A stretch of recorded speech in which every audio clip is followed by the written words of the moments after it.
Thank you very much. Ooh, it looks like we do have some people who really, the third day, they're still out there and they're ready to learn more. So this is going to be quite a bit different from the last two presentations, a lot more 50,000 foot kind of a view of where things are going. We have, as was said, we have two veterans here from the quantum world, practitioners who are now in the investing world. I'm going to let them actually explain their investment activities because they're sort of interesting. So go ahead, Chad. Sure. Great to be here and with you all again. And I'm currently a venture partner with QDNL Participations, which is a venture fund based in the Netherlands. Our LP today is the Quantum Delta Foundation, the national program in the Netherlands, and our mandate is to invest very, very early stage in quantum technology companies in the Netherlands. Anticipate that over time we're going to grow that. One of the things I'm really focused on is growing that into a broader venture fund with a broader mandate to support quantum technologies outside of the Netherlands as well. Go ahead, Will. Great, yeah, good to see everybody. So I do two things now. So more recently, I'm a partner at Quantonation. We're an early stage venture fund. We've actually got the most investments in quantum technologies of any firm around the world right now, with about 25 companies. We invest in quantum communications, sensors, networks, and also other deep physics tech. I also am founder and president at the Unitary Fund, which is a nonprofit that works on open source quantum technologies, and in both those hats, I work with a bunch of people here. So I sort of sum it up as I'm getting a lot of practice at giving away money in different forms. So microgrants for open source stuff, and then now on the equity and investing side. Great, and for those who aren't aware, of course, Chad founded Rigetti Computing, one of the pioneering startups in the field, and Will also worked there for a while, right? Mm-hmm. Yeah, my first job out of grad school. Yeah, exactly. So these guys have known each other for quite a while.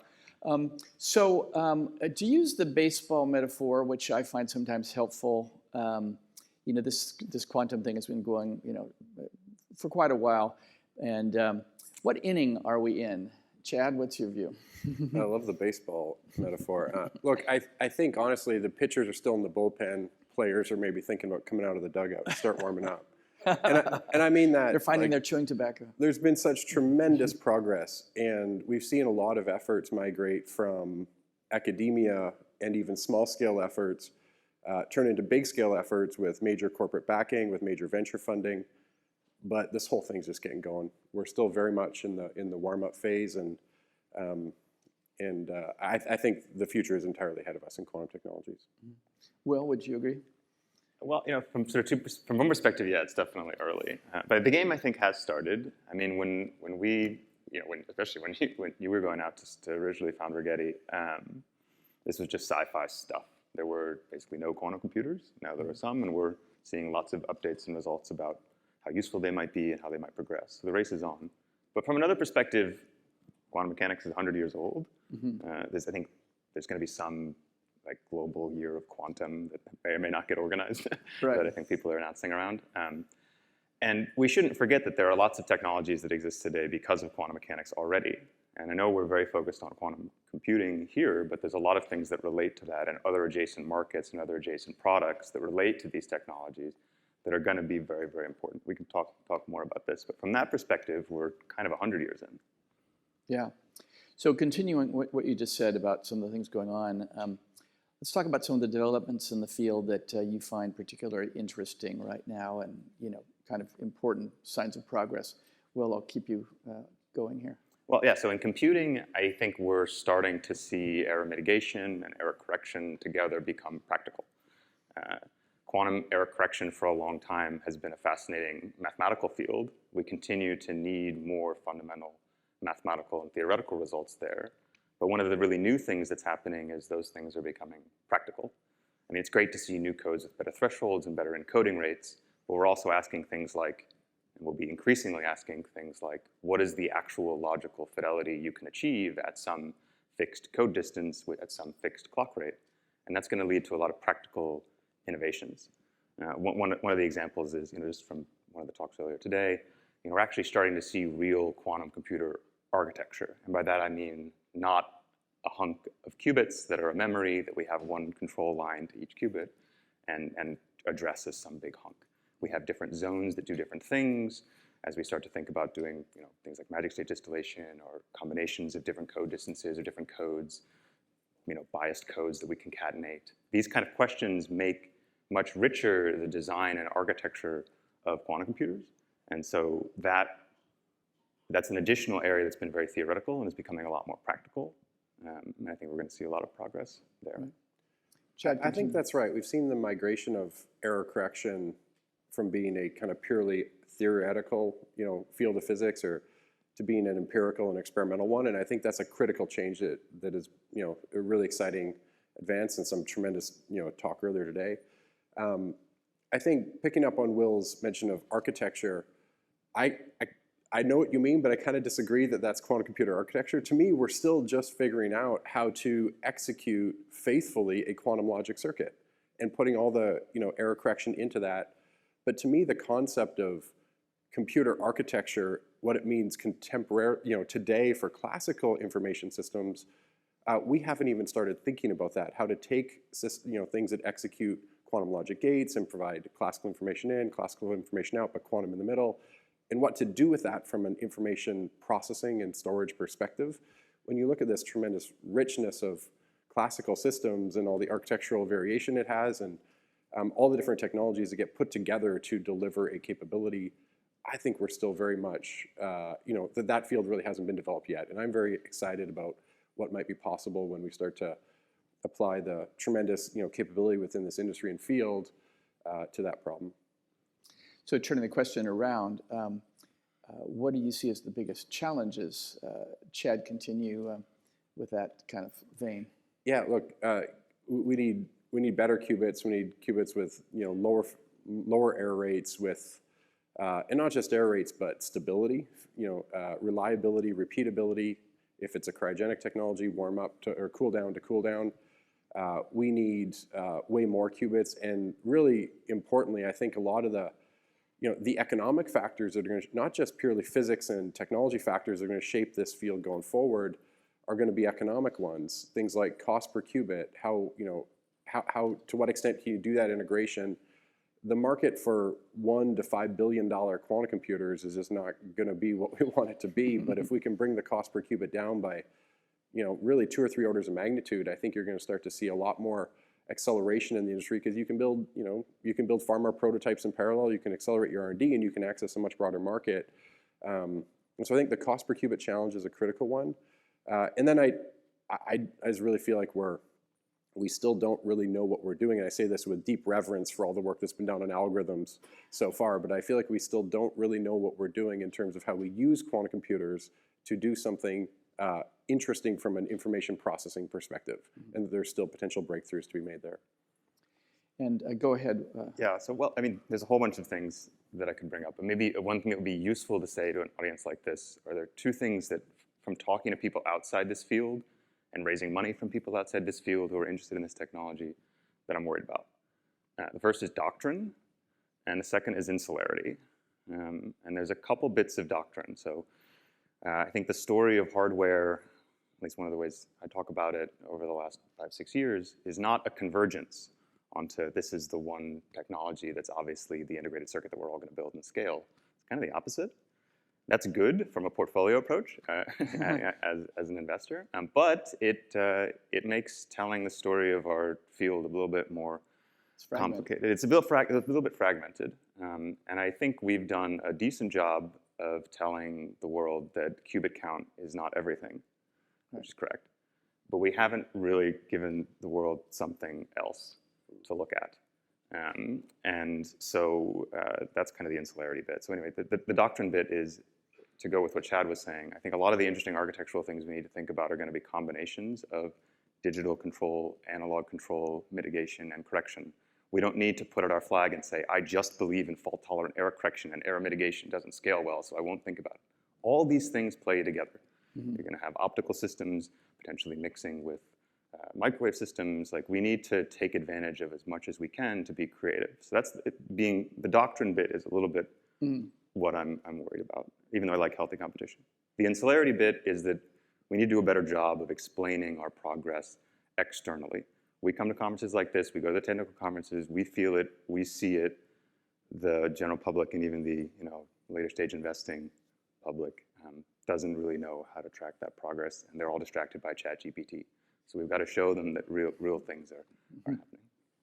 Yeah, it's like, it seems like every other day somebody announces a, quote, breakthrough in quantum computing, but can you have 3,000 breakthroughs? I mean, like, how many breakthroughs are actual breakthroughs I'll give here? you another example. I mean, even just the one here, and this isn't to, I mean, I'm really impressed by seeing logical qubits, but the conversations I'm now going to be having, and a lot of us are going to be having, are that doesn't mean we now have perfect logical qubits and we can scale up and run Shor's algorithm. It's good progress, but it doesn't mean everything. And so we need to continue to get better at benchmarking our technologies against things that we believe are useful and running the same benchmarks so that we can compare and show progress. Even if we know that they're not perfect, they're at least something correlated with technological progress across the field. And just to continue on challenges of a not necessarily technical nature, there's financial issues and talent issues. And what are some of the ones there that you would talk about? Well, in terms of challenges for the industry? Yeah, challenges for the sector. Yeah, I think, look, I think the capital needed to sustain this effort overall across all the various players, whether they're the national labs or the military organizations, NATO, et cetera, or the startups and the big companies, I think is a key question. And look, there are really good examples of companies that have built really nice businesses and controlled their kind of burn rate, whether those are corporates or startups. But inevitably, some of these things are not going to get there, and some of the progress is not going to be made, and you're going to start to see a kind of winnowing to some extent. I think it's going to be healthy, but it's going to be really tough. It's going to be really hard for the industry to go through that. It's inevitable. I was really encouraged to see, Bob Soren's talk yesterday about the progress being made, and everyone's expecting the revenue to continue to grow, and I think this is tremendous. But it's going to continue to be kind of a slow build and a long game, and we need to continue to play that, to play towards that strategy. Didn't you have a count of like more than 600 quantum startups, something like that? Yeah, I mean, it keeps growing, especially at how you draw the pie to include. Right. I mean, there's people who are working on quantum-inspired algorithms, a lot of tensor network stuff. There's related computing things that are physics but not quantum. Yeah, I have a feeling not all 600 are going to be big companies. Yeah, there's plenty of room. Look, actually, physics is the basis on which we build huge revolutions in technology generally. Right. There are more than 600 electronics companies. Yeah. There can be more than 600, 600 AI chip startups. Companies. Or, there's probably 600 AI wrappers for ChatGPT. Right. By that perspective, we're still very small. Doesn't mean the ones 600 we have today are all going to make it, and that's fine. Right. Evolution, selection, and as we all are here and we think about different branches getting pruned as the field evolves. We all complain about talent. Here's some great opportunities to find people who've learned and gone through things and made mistakes and can come back to the plate for the next round. Right. So both of you are kind of unique in that you started in the U.S., but you're now involved in sort of international focused investing in a way. And talk about where are some of the centers of excellence you see emerging, and what might we see evolve and kind of emerge from a non-U.S. labs or startups? Why don't you start, Chad? Yeah, sure. I mean, the fund I'm working with is based in the Netherlands and kind of backed by really a tremendous national program in the Netherlands called Quantum Delta. I think you all know, but there's a tremendous center of excellence around TU Delft and in the Netherlands in quantum technologies. In terms of kind of scientific output in quantum per capita or per GDP, I think it's probably one of the best places in the world. I wish I had the stats to back that up, but it's just a tremendous ecosystem. And then there's a cognizance of that, you're not going to kind of compete with and replicate everything going on in Silicon Valley or in the United States. It's a different place, it's a different economy. And so the kind of approach in the Netherlands that I've seen that I'm really excited about is rather than having kind of these kind of challenge players that are full stack, vertically integrated, soup to nuts doing everything and going to be the kind of ones to break it through, it's kind of viewing this as how, industries evolve, they mature, and you get horizontal fragmentation of the value chain. And there's room for many, many, really nice companies to be built that are providing value at those different layers. and it all works together to create a vibrant ecosystem. And to me, this is a very compelling way. Ultimately, the history of the semiconductor industry and chips has evolved in exactly this way. You started with vertically integrated players, IDMs dominated for about 2 decades, and then ultimately with migration of with VLSI, you had outsourced design shops, then eventually fabs migrated out of the IDMs. It all just kind of fragments over time with increasing level of specialization. Quantum, inevitably, that is going to happen. And I think there's opportunities to build companies that are very capital efficient, still really, really good companies that, within that model and framework that can provide a really nice return and have a much better risk profile. Mm-hmm. We'll go ahead on that topic. Yeah, I mean, there's tons of countries we could list. Chad's completely right. Maybe one thing, again, like being in this audience, that I'd say is there are different geographies that are taking this seriously to build local ecosystems. You might be based in one of those. That's really advantageous to you, but it is not in your interest to completely capture and focus too locally. It's, again, that insularity thing. There's the talent for this field is spread globally. The market is bigger if you think globally. And those are basically the 2 challenges, having big enough talent and having a big enough market to make the returns work. So when, yes, work with your, local ecosystems, but be advising them to think about their place in the global picture. And that's not always natural for whatever local government or academic players you talk to, but for you to succeed in that marketplace, which we're building, you need that connection as well. And we're happy to help. Quantonation does that kind of stuff a lot. Like we know examples of things. I mean, different countries do things very differently. In the US, we don't do direct investments in companies. That happens in many other countries. But we're happy to provide examples of what works well in different places. I mean, like you travel a lot, right? Yeah, especially. And so besides the Netherlands, where have you been traveling?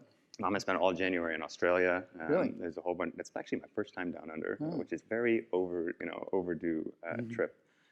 There's a lot there. Singapore, Japan.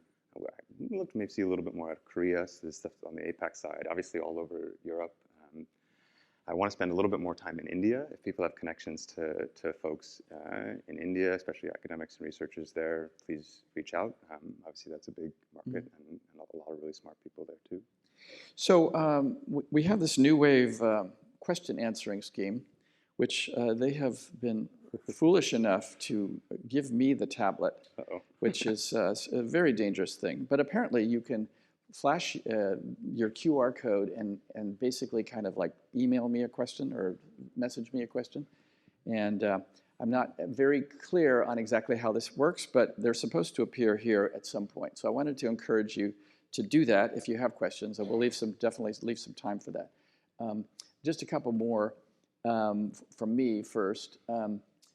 So you guys are relative, grizzled veterans in this field for a field of its age. And I really don't think I'm that grizzled. I mean, come on. I think attaining young grizzledness is something. But anyway, I'm just sort of thinking of some of the lessons that you've learned watching startups, watching labs that you sort of think are interesting and maybe pose some instructive things for other people in the field. Well, why don't you start? Sure. Yeah. Well, I'll give one kind of on the company building side, maybe a personal one. So on the company building side, we all know we need more applications, and applications are critically important. It can be tempting to build a platform business or an applications business right now, but I think that's pretty hard to do if you're saying you're going to use quantum computers, you're going to, let's say, do platform access to some quantum computers. It's tough because all your technical risk depends on the quantum computer progress, and that's out of your control as a company. Yeah. So I want to give an example of a kind of applications company that's from our portfolio that we really like, and I think more things like this could be really effective. So it's a company called Qubit Pharmaceuticals. They do drug discovery. They're founded by classical quantum chemists, and they use quantum computers as today a relatively small percentage of their workflow, but they're real experts in GPU-accelerated simulation for these problems. They are a biotech company. They have molecules today that their platform gets better as quantum computers improve, but they're not waiting on them. They're already existing and valuable and useful. And I think things analogous to that can happen in other areas, let's say materials or chemistry, or other kinds of applications where you become really an expert company in that application area, where you get better with quantum, but you're not blocked by it. So that's one. So domain-specific kind of knowledge. Domain-specific knowledge, and then also, especially when we need more people thinking about applications, but not thinking about applications in a way that's separate and completely gated by hardware access, because it doesn't really, it's not well structured as a venture-backed business. Chad? Yeah, I agree with that, and I would build on it a little bit. I think in the end, you kind of build the computer, the sensor, the network, but you sell the solution in the end, and it's tough to do that when all of the questions you're going to be asked are about, can you build the computer? And the solution isn't necessarily crystal clear yet, or if it is, it's pretty far out and high risk. So I think there's really interesting opportunities now because the quantum industry is big enough, it's vibrant enough, and there's enough money being spent and kind of flowing through the ecosystem that you can build businesses within quantum that are selling into the development of quantum computers, and that's a good bet. That's a kind of a de-risk bet that we're going to continue to spend to build quantum technologies that maybe don't have modality risk, they don't have the same kind of timing risk on whether the science and technology continues to progress. The other thing I think is a really interesting opportunity is there's companies that have a market today, maybe in some classical technology, kind of building what Will was saying. I'm more focused on hardware. I love hardware. And there's companies that are building things for the classical chip industry that may have a big enabling capability for quantum, so can grow with quantum, but still have a nice business today. And I think those are the kind of businesses that ultimately are going to have a really nice shot at getting there. There's only so much room, and there's only so much venture capital and high risk capital to go around for this kind of moonshot approach to everything that you do in quantum. And I think kind of building a nice business today that can grow with the industry is a great approach as well. So I have just one more, and I've had a lot of little questions coming in, which is great. I won't take credit for this question, but one of my organizers said, we've had in AI, we've had these kind of big moments. We kind of had the AlphaGo moment, and then we've had recently the ChatGPT moment, which just really kind of accelerated and changed the dynamics of the field as it was evolving. And I'm curious if you guys see a potential for such a moment to occur in quantum, and what might constitute that kind of a thing. I'll start with you, Chad. Yeah, I think it's a fascinating question, and trying not to be too literal from ChatGPT to what's going to happen with quantum. But we need to find ways, and I would challenge everyone in this room and everyone in this community to think of ways that you can articulate, identify, and develop things, even concepts on paper, that a quantum computer can do that anyone can understand and find value in. And the broader that value, the smaller the increment of value it needs to add to that solution. You don't need to be 1,000,000 times faster if it's something that literally half of planet Earth can benefit from. And to me, this is the incredible power of ChatGPT, and why it caught fire so quickly. Is literally the barrier to use was low, and almost anyone could find something of value to get from it. And I think we, as mathematicians and physicists, people who like equations that converge and that have proofs that are clear. It's so easy to kind of get myopic about things that we can prove on paper, but you can't prove that ChatGPT is going to have this kind of reaction in the ecosystem. It's a human thing, and how can we develop quantum technologies? And you got to think across sensing, communication, networking, how this all converges to do something of fundamental human interest. And those will kind of be, I think, the DNA of whatever that moment is. I have no idea what it's going to be, but a precursor step to that is that we all kind of think that it's possible and start to believe that it's possible and spend some energy thinking about it. Yeah, it's like think of what it could do for us kind of things, and then before we get there. Yeah, but I think in some ways it might be like a little bit easier than maybe it sounds. Like it doesn't have to be, it needs to be something that's well understood, as something people can recognize as important, but it doesn't necessarily have to have a big market. Like I don't know if there's a huge market for Go playing AIs. Right? Like it's just like, I'm not, people aren't paying for that. But they can understand it's important. And so when I talk to folks, particularly on the public funding side, about where they can help and step in, it's in funding scientific breakthroughs with quantum technologies. Like for those fundamental science breakthroughs, we're going to have to figure out how to communicate them to the public. but they understand, they cared about the Higgs, you know, like that's very technical, and maybe more achievable than something that's an immediate large market.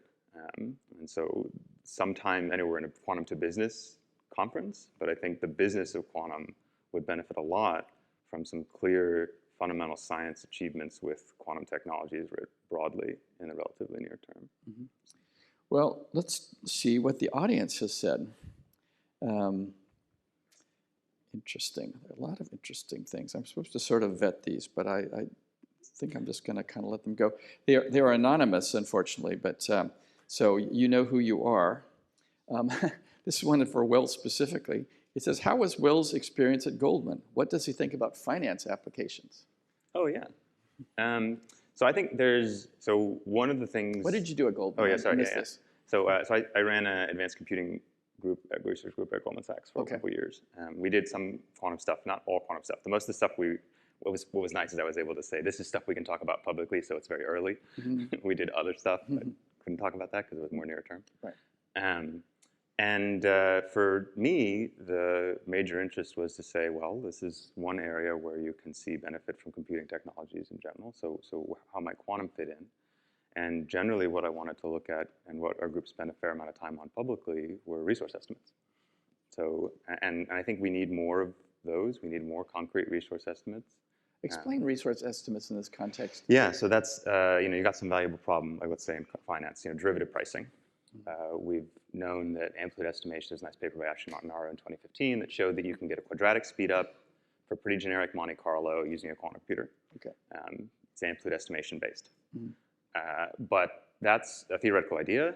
What are the specs of the quantum computer that you need to have in order for one of the traders to actually care about it? Right. Specs written broadly, like logical clock rate, gate speed, whatever. In order to answer that, you need to take theoretical algorithms and make them more practical, and then you need to do the architectural work to figure out how that impacts what the specs of a quantum computer should be. More people in the field are doing this kind of resource estimation work. It's hard. One of the things we do at Unitary Fund is try and help more open source tools develop so we can do more of these resource estimates. We've got a website where we host benchmarks called Metric. It has a Q, metriq.info/progress. And that's got kind of like a first draft of resource estimates and kind of progress against them. If you want to add things on there, ping me, or there's an email on the site. So we did some resource estimates, and those resource estimates are big because they always start big. But one of the surprising things is resource estimates for derivative pricing are smaller than for Shor's, at least some of the first ones were. Even though Shor's is exponential and derivative pricing is quadratic, you might think that you might be a quantum computer. So we made some progress on those resource estimates. And then there's also been a line of research that's been kicked off around making amplitude estimation more practical that probably wouldn't have happened if we hadn't started to look at how do we apply it to some practical setting in finance. So to summarize, I guess my experience was we were able to get pretty concrete. I don't think, because of those resource estimates for those kind of problems, I don't think they're as achievable, like more near term will be quantum simulation stuff. But it's not crazy far out. Yeah. We did find out one thing, like if you try a particular way of doing portfolio optimization with second order cone programming quantum algorithms, that looks very far out. But that doesn't mean we can't ever do portfolio optimization with quantum computers. It just means we need to think about the optimization algorithm in a different way. Right. I could talk about this for a long time. Yeah. So I'm just going to stop in here. In interest of getting to other questions. Yeah. Okay.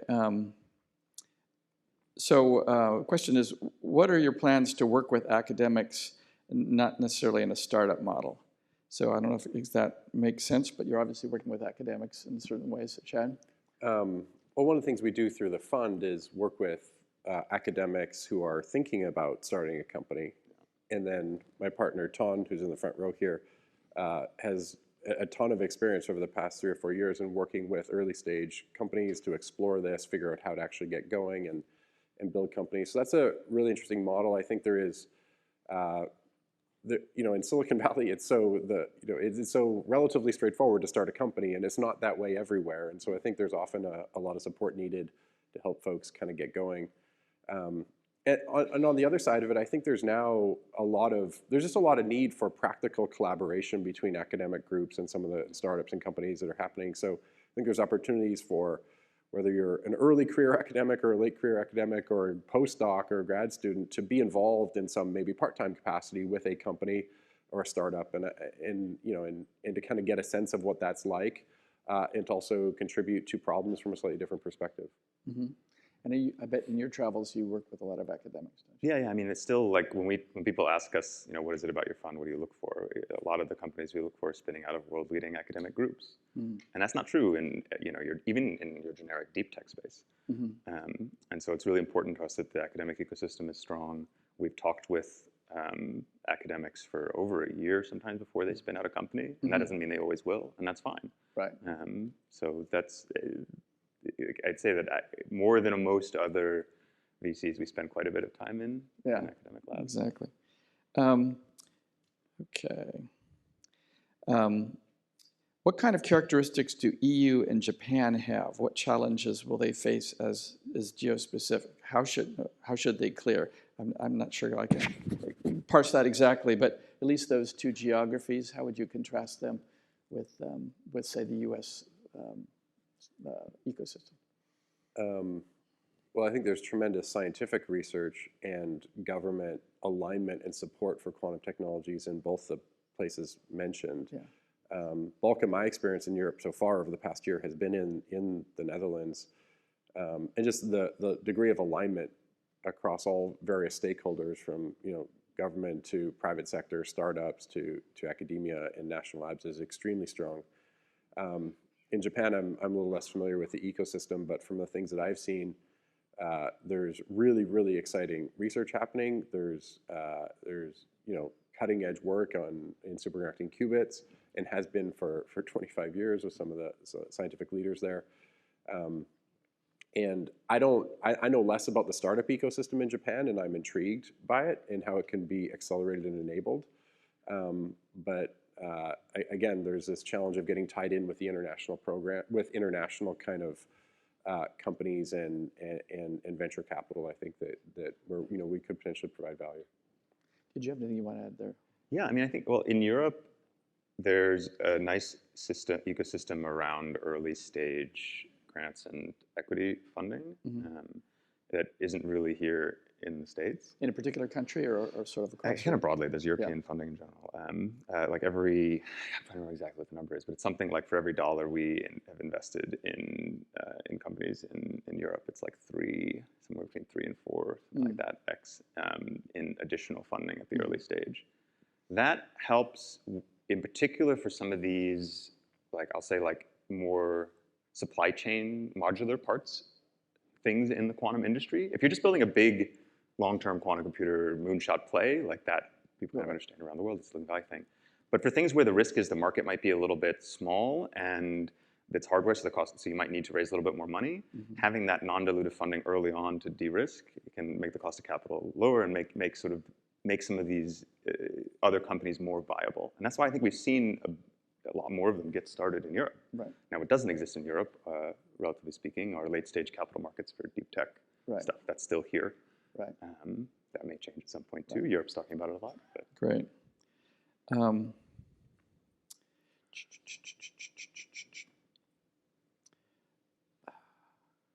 Let's see. We've kind of touched on some of these already, but if you think of a quantum hardware startup itself, is there an opportunity for one, given the level of capital intensity? Maybe talk a little bit about the capital intensity that's required. Of course, Chad, you were involved in one that's still around. How old is Rigetti? 10 years old? Yeah, I started Rigetti in 2013. Yeah. So 10 years, celebrated 10-year birthday this past summer.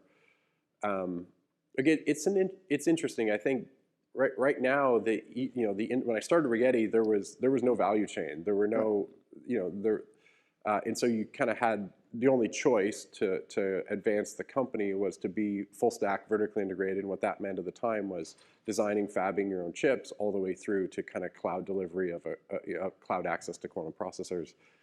And the industry has changed. In many ways, the opportunities today are kind of the Fourier transform of that, because as we said, there's 600 companies out there there's interest and engagement from most of the big corporate big companies in the world that are doing advanced technology. And I think there's ways of cracking the capital intensity challenge today that simply didn't exist in 2013.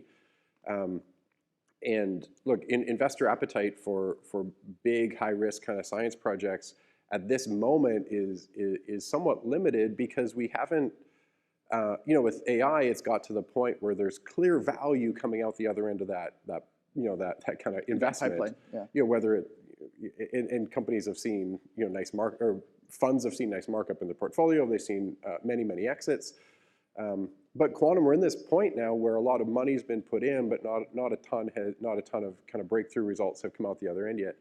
And so I think from a capital intensity for hardware companies, there are ways of solving that aren't just go raise more at a higher price, that need to be plan A. Mm-hmm. And I would encourage folks that are getting going to go build a company, but figure out how you're gonna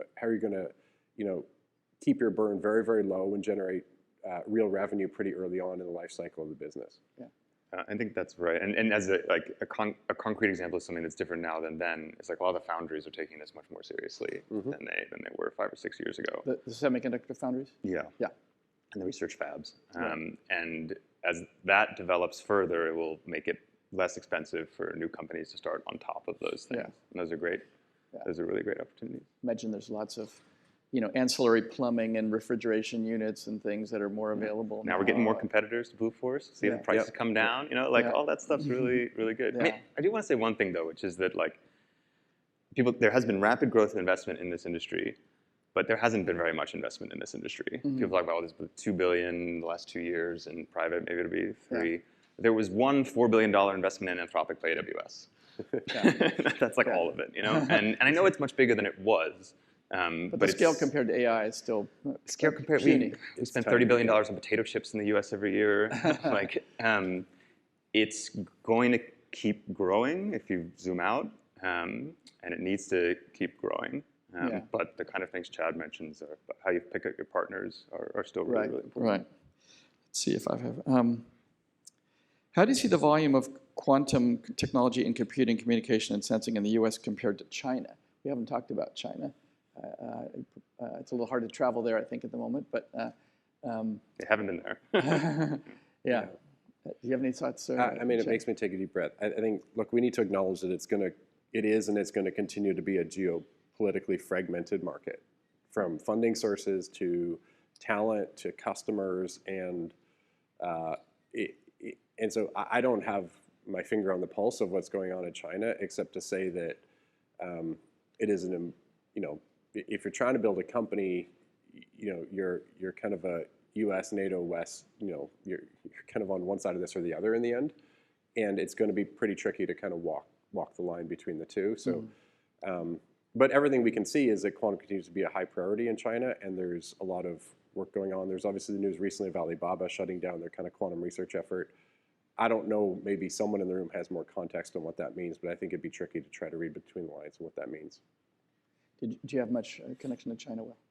No. Yeah. Obviously, and look, one thing I will say though is, you look at the academic publications that are coming out, and they're of high quality and increasing high quality, and they've got a very serious scientific research effort going on. So I wanted we just have about a minute left, and I wanted to give Will a chance to give a bit of a commercial for your stuff you're doing in open source hardware and your fund. I can't remember the Unity Fund. Unitary Fund. Unitary Fund. Because evolution is unitary. Yeah, anyway. I'll get it. Was that the singularity? I'm not sure. So there's a panel. I'm on a panel later this afternoon. I want to say it's at 1:40, where I think it's here, where we'll talk about the open source ecosystem in general. But I think, from my perspective, open source is important to help make the technology happen faster and to benefit more people. We talk about workforce. We want to make the technology more accessible. We need more open ways for people to see how to get involved. That's not just at the education level. It's about professionals transitioning over. We want it to be cheaper for startups to get started, to fail fast, and to come up with ideas and test them out. If they have an open source base to start with, then they can move more quickly. And I think those, among other reasons, are why open source is really important for what we do. Mm-hmm. And what is the Unitary Fund? Oh, yeah, so Unitary Fund's a nonprofit. We're We do 3 things. We run a microgrant program. We have an in-house research group that builds an open source compiler, does benchmarking and standards.